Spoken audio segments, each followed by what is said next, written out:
Hi everyone, and welcome once again to Ruby's Classic Cooking. And I'd like to welcome my subscribers. Thank you for watching again. And anybody new, welcome to you. I hope you'll enjoy this video and come back and watch me next time. And welcome to everybody who's come to watch but hasn't subscribed yet. Hey, don't forget to subscribe, okay? Anyway, today I'm making a ham casserole. I'm going to a potluck and I'm making a ham casserole. So, that being said, let's get going. First note up is, this is 4 cups of cooked rice.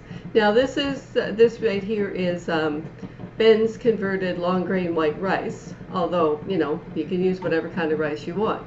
I don't own a rice cooker. I never have owned a rice cooker.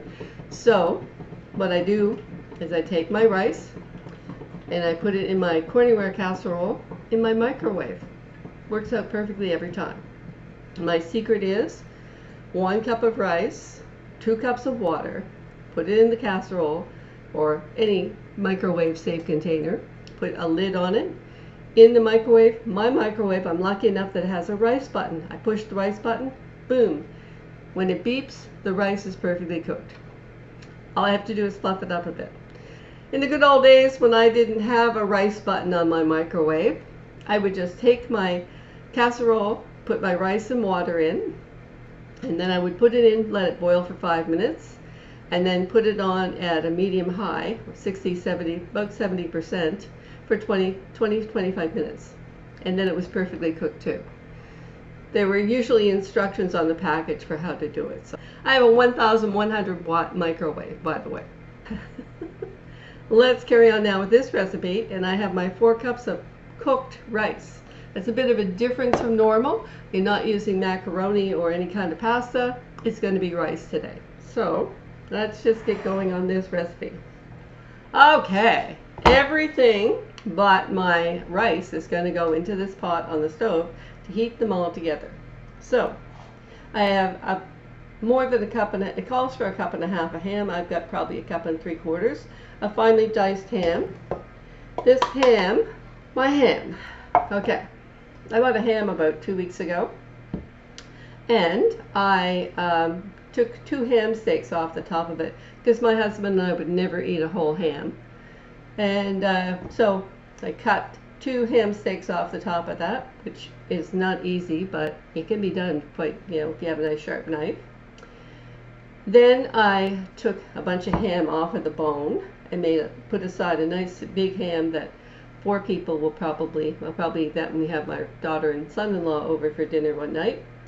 Then the rest of the little scraps I cut off, and they make absolutely perfect little bits like this for ham omelets or a ham casserole or ham on pizza or whatever, you know.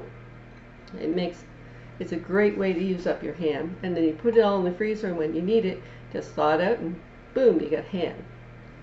Right here I have a cup of grated cheddar. I grated this morning myself. It calls for sharp cheddar, and well, I don't have any sharp cheddar, so like housewives and like home cooks have been doing for generations, I made a substitution. I have medium cheddar. I don't have sharp cheddar, so medium cheddar is going in my casserole. So there, that goes in. And now, I hope I picked a big enough pot here. And now a cup of milk goes in on top of that.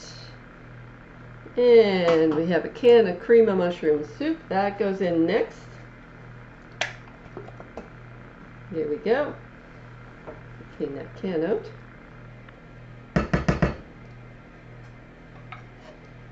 Put this can of soup in here. I won't be adding any salt to this recipe because there's probably plenty of soup in that can. Plenty of salt in that soup in the can. If you've ever looked at the amount of salt in canned soup, it's scary to death.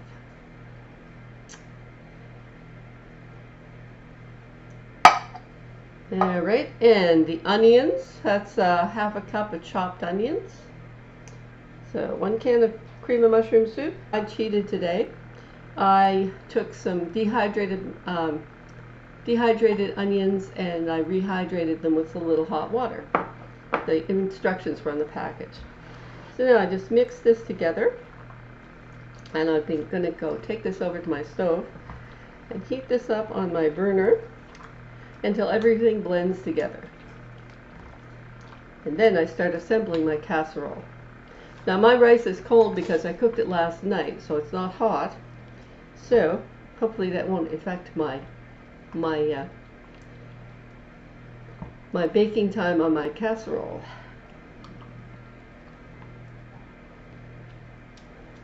I'm just going to stir those around here while I've got this here. That doesn't look terribly yummy, does it? But casserole never looks particularly yummy, but it tastes good.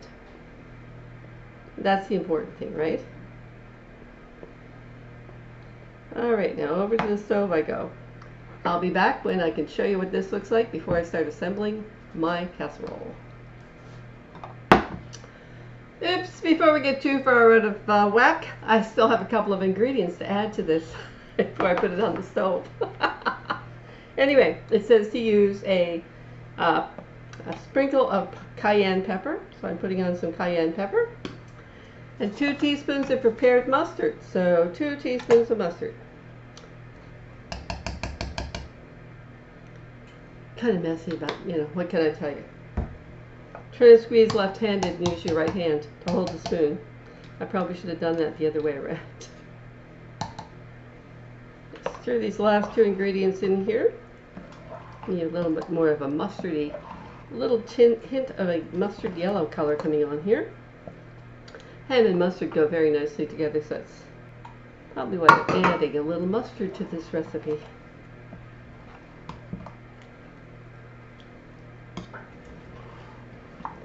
Okay, there we go. Still doesn't look very yummy, does it? Don't worry. When we come back, it should look better. Or at least it'll be bubbling hot anyway. I put that on the stove top to heat up, and that's smooth. All the cheese is melted, and everything's all warmed up in here and combined. So now I will assemble my casserole. So it says to put a layer of rice in the bottom of your casserole. I'm just going to use the same spoon I used to stir here with. So a layer of rice in the bottom of my casserole. Okay. We'll break that up a bit because that's, you know. Okay, because that's kind of cold and I want it to be more individual grains and not lumps.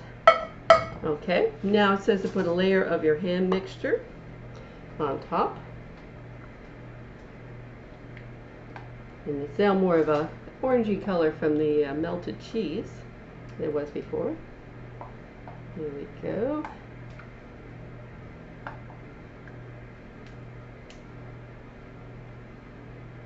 And next a layer of rice.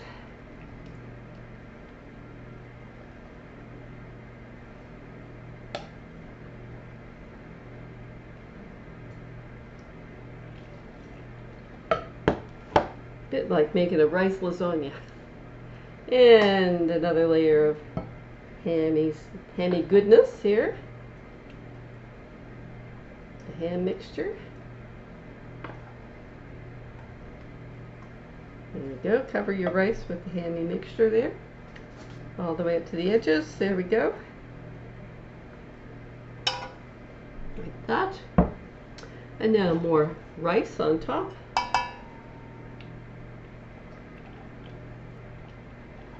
And it's going to make 3 layers. I'm just going to put the rest of this on top. And don't worry, metric people, because I'll have all the metric equivalents in the recipe when I write it up in the description box down below. Alright, and there's the rest of the rice in there.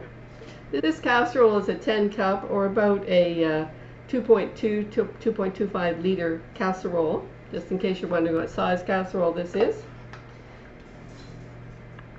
And I'm just going to end with it says to end with a layer of the hammy mixture here. So I'll just finish this off. Put that layer right out to the edge of my rice. Make a nice layer here out to the edge of my rice. To put a cup of crushed up crackers and dot it with a couple of tablespoons of butter. But I'm going to put some Parmesan cheese on top instead. There we go. All my ham filling is in there, and my rice, all nicely in layers. And I'm going to sprinkle some grated Parmesan cheese on top, about a half a cup of grated Parmesan cheese. That's about 250 milliliters. I don't measure these parts out, I just kind of guesstimate. Because when you're doing something like this, it's not essential to be absolutely accurate on a lot of these items. And if you like a little more mustard, then 2 teaspoons of mustard for 10 milliliters. Add a bit more mustard. If you want to add a bit more cayenne than that, hey, add more cayenne. Okay. This goes into my preheated 375 degree Fahrenheit oven for 30 to 40 minutes. So I'm going to put it for 40 minutes. And I want my top to be all nice. It says when your top is all nice and golden brown and bubbling, it's done. Well, I'm going to pop this in the oven, and I'll be right back. Hi everyone, I'm back, and it's been 40 minutes, and here is my casserole. Oh, gorgeous and golden brown from the oven. Doesn't that look yummy? Now that looks yummy, right? Well, I hope you enjoyed my video today. I hope you'll like, subscribe, come back and see me next time on Ruby's Classic Cooking and see what I'm baking in my kitchen. And I'll be happy to see you all. Until then, bye for now.